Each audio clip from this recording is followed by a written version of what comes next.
Bonjour et bienvenue sur la chaîne. Aujourd'hui on va faire un petit format court pour enlever la ligature sur les arbres.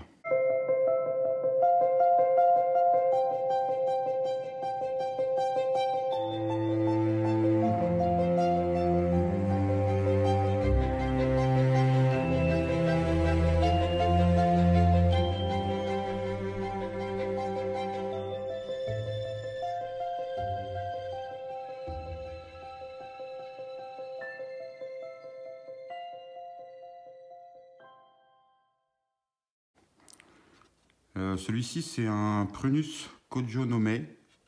Ça fait 4 ans que je l'ai maintenant. Et il faut que j'enlève la ligature avant que le feuillage tout s'arrête. Donc on voit bien il est en fleurs, un peu en avance sur la saison. À savoir, la ligature elle a été placée, je l'ai ligaturée au mois de novembre. Et là, il va commencer à marquer un peu et donc voilà, il est temps d'enlever la ligature.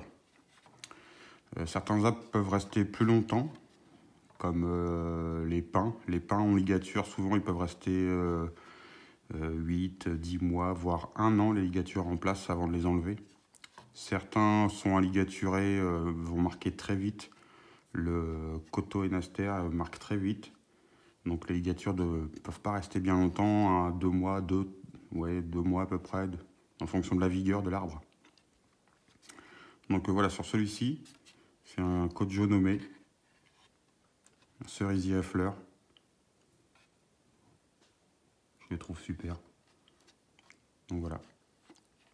Je l'ai ligaturé simplement pour faire des orientations de branches, mais si on veut, le Kojo-no-me, on peut le faire presque que au ciseau, car naturellement, ses branches sont tortueuses.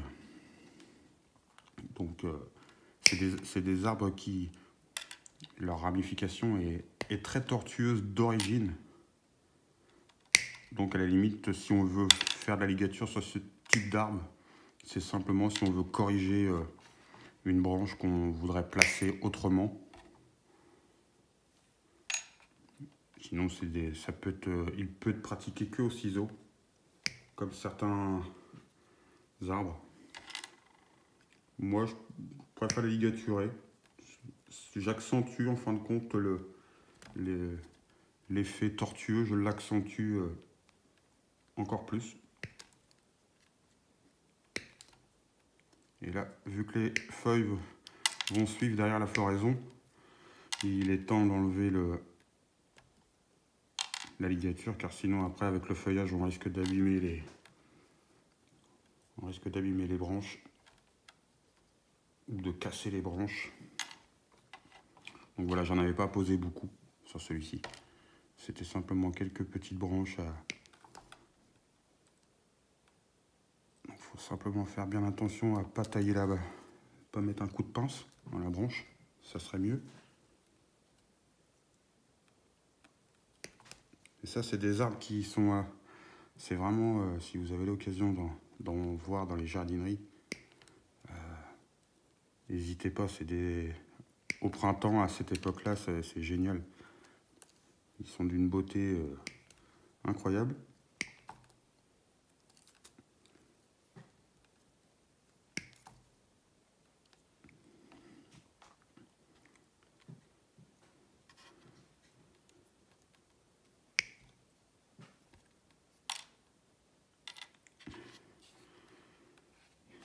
Il a été rempoté. Il y a celui-ci. Alors moi, mes Prunus, je les rempote. Vu qu'il était un peu en avance sur la saison avec l'hiver qu'on a eu, je l'ai rempoté tout début février. Tout début février et en 15 jours, 3 semaines, les fleurs commençaient déjà à s'ouvrir. Donc il était temps que je le rempote, vu que je voulais je l'ai mis dans une nouvelle poterie pour cette année. Une poterie un peu rouge. Donc voilà ce que ça peut donner sur les Prunus. On voit bien sur les branches, vous voyez ici. C'est naturellement tortueux, elle n'a pas été ligaturée. Hop, il crée un angle tout seul. Les branches sont... si on veut les tailler, c'est à chaque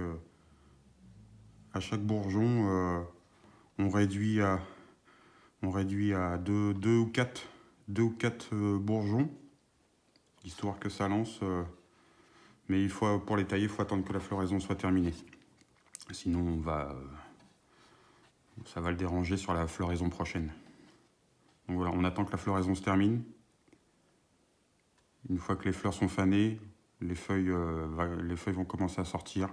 Et après ça, on peut tailler pour l'année suivante. Voilà, un petit format court sur un Prunus Cojonomé. Il est super. Dans une poterie rouge.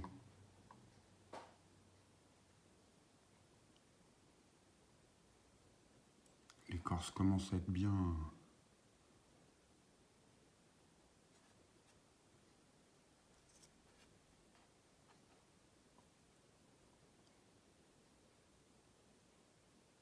Voilà. À bientôt sur la chaîne pour un prochain format court.